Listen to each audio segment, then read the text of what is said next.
ஆச்சி அதிரசமா விடுங்க, கையில தட்டி சூடான எண்ணெயில பொரிச்சா அதிரசம் ரெடி. சென்னை நீலாங்கரையில் உள்ள தாவேக தலைவர் விஜயின் வீட்டிற்கு கூடுதலாக 5 துணை ராணுவ வீரர்கள் வருகை தந்துள்ளனர். விஜய் வீட்டுக்கு மாநகர காவல்துறையினரோடு இணைந்து கூடுதலாக துணை ராணுவ வீரர்களின் பாதுகாப்பு வழங்கப்பட்டிருக்கிறது. தாவேக தலைவர் விஜய்க்கு ஏற்கனவே ஒய் பிரிவு பாதுகாப்பு வழங்கப்பட்டிருக்கும் நிலையில் தற்போது கூடுதலாக 5 துணை ராணுவ வீரர்கள் அவரின் இல்லத்திற்கு வருகை தந்துள்ளனர்.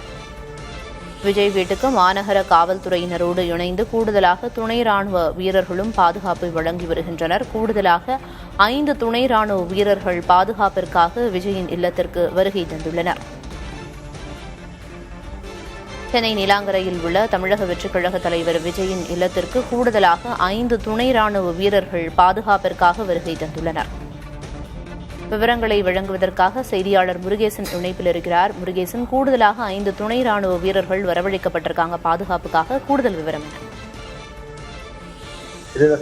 நேற்றைய தினம் கரூரில் நடைபெற்ற மிக தீவிரமான சம்பவத்தை தொடர்ந்து விஜய் வீட்டிற்கும் கட்சி அலுவலகத்திற்கும் போலீஸ் பாதுகாக்கப்பட்டிருக்கிறது. குறிப்பாக ஈலாங்கரையில் வீட்டுக்கு பார்த்தீங்கன்னா உதவி ஆணையர் தலைமையில் 20க்கும் மேற்பட்ட காவல்துறையினர் பாதுகாப்பிருக்கிறார்கள். ஏற்கனவே விஜய் அவர்களுக்கு ஒயிட் பிளஸ் பாதுகாப்பு இருக்கிறது. அதனிடத்தில் துணை ராணுவ படையினர் கிட்டத்தட்ட 5க்கும் மேற்பட்டவர் தற்போது வந்திருக்கிறார்கள். அதே போன்று கட்சி தலைமை அலுவலகத்திற்கு பணியுள்ள கட்சி தலைமையத்திற்கு 2 காவலர்கள் போலீஸ் பாதுகாப்பட்டது. கரூரில் அந்த பரப்பை மேற்கொண்ட வாகனம் தற்போதுதான் பனையூர் கட்சி அளவுக்கு வந்திருக்கிறது. இந்த சூழலில் கட்சி அலுவலகத்திற்கும் தற்போது வீட்டிற்கும் கூடுதலாக போலீஸ் பாதுகாப்பட்டிருக்கிறது. இந்த விஜய் இருக்கக்கூடிய இந்த பகுதியில் இருபுறங்களும் தடுப்புகள் அமைக்கப்பட்டு போலீசார் கட்சியினர் வரவிடாமல் தடுக்கப்படுவதற்காக, அதாவது அசம்பாவிதம் ஏற்படுவதற்காக, வேறு யாரும் பிரச்சனை ஈடுபடுவதற்காக என்பதற்காக சாலையின் இருபுறங்களும் தடுப்புகள் அமைக்கப்பட்டு யார் செல்கிறார்களோ அவர்களது விவரங்களை கேட்கின்ற விதம் இந்த விஜய் இருக்கக்கூடிய சாலைகள் அனுமதிக்கப்படுகிறார்கள். இந்த சூழலில் 20க்கும் மேற்பட்ட போலீசார் பாதுகாப்பு பணி ஈடுபடுகிறார்கள். அதே போன்று வீட்டிற்கு ஏற்கனவே அவர்களுடைய ஒய் பாதுகாப்பு இருக்கிறது. அந்த இடத்தில் துணை ராணுவ படையினரும் வீட்டுக்கு பாதுகாப்பு ஈடுபட்டு வருகிறார்கள். தாவேக தலைவர் விஜயின் இல்லத்திற்கு கூடுதலாக துணை ராணுவ வீரர்கள் வருகை தரப்பட்டு அவருக்கு பாதுகாப்பு வழங்குவதற்காக வருகை தந்துள்ளனர் அப்படின்னு குறிப்பிட்டீங்க. அந்த இடமே காவல்துறையினரோட முழு கட்டுப்பாட்டுக்குள்ள கொண்டு வரப்பட்டிருக்கு அப்படின்னு குறிப்பிட்டீங்க. விஜயின் இல்லத்திற்கு வெளியே தாவேக தொண்டர்களோ வேறு யாரேனும் வரக்கூடிய அந்த காட்சிகளை பார்க்க முடியுதா, அல்லது முழுமையாக காவல்துறையின் கட்டுப்பாட்டுக்குள்ள கொண்டு வரப்பட்டிருக்கா அந்த பகுதி?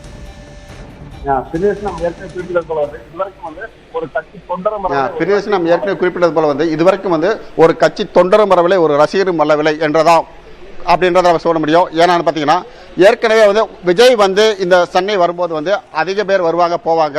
தற்போது வரைக்கும் யாரும் வரவில்லை. ஏற்கனவே இந்த சாலையின் இருபுறங்களையும் கட்டுப்பாடு விதிக்கப்பட்டிருக்கு. யார் வருகிறார் போகிறார் என்று காவல்துறை விசாரித்து அனுப்பப்பட்டதால் இங்க யாரும் வரவில்லை அப்படின்றத நம்மால் காண முடிகிறது. பிரியதர்ஷினி,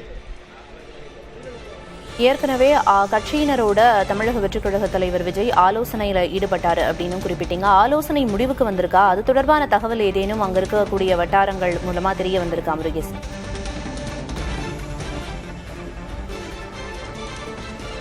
கட்சியினுடைய தலைவர் விஜய் மற்றும் பொதுச் செயலாளர் புஷியானந்த், அரசியல் பிரிவு பொதுச் செயலாளர் ஆதவ் அர்ஜுன் மற்றும் நிர்மல்குமார், வழக்கறிஞர் அறிவியல் உள்ளிட்டோர் வீடியோ கான்பரன்ஸ் மூலமாக இந்த ஆலோசனையில் ஈடுபட்டிருக்காங்க.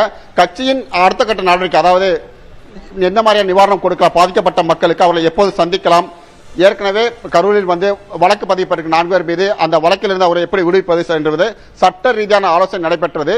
இந்த சூழ்நிலை இந்த ஆலோசனை முடிவுக்கு பிறகு ஒரு பெரிய விரிவான ஒரு அறிக்கையும் வெளியிடப்படும் என்று நமக்கு குறிப்பிட்டதும், அதற்கு இன்னும் ஆலோசனை முடிந்ததா இல்லை என்று தகவல் கிடைக்கவில்லை. குறிப்பாக இன்னும் சிறிது நேரத்தில் அதற்கான ஒரு அறிக்கை வெளியிடுவதற்கான வாய்ப்பு அதிகமாக இருக்கிறது. பிரியதர்ஷினி, கரூரில் பரப்புரை மேற்கொண்ட விஜய் அங்கு கூட்ட நெரிசலில் சிக்கி 39 பேர் உயிரிழந்த நிலையில் தற்போது ஆலோசனையில் ஈடுபட்டு வருகிறார். தற்போதைய தகவல்களை களத்திலிருந்து வழங்கியதற்கு நன்றி முருகேசன்.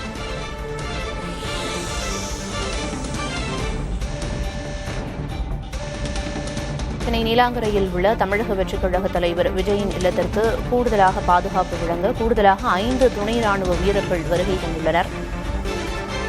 ஏற்கனவே விஜயின் வீட்டிற்கு மாநகர காவல்துறையினர் பாதுகாப்பு வழங்கி வரும் நிலையில் தற்போது கூடுதலாக துணை ராணுவ வீரர்களும் வரவழைக்கப்பட்டுள்ளனர். ஆச்சி அதிரசமா விடுங்க, கையில தட்டி சூடான எண்ணெயில பொரிச்சா அதிரசம் ரெடி.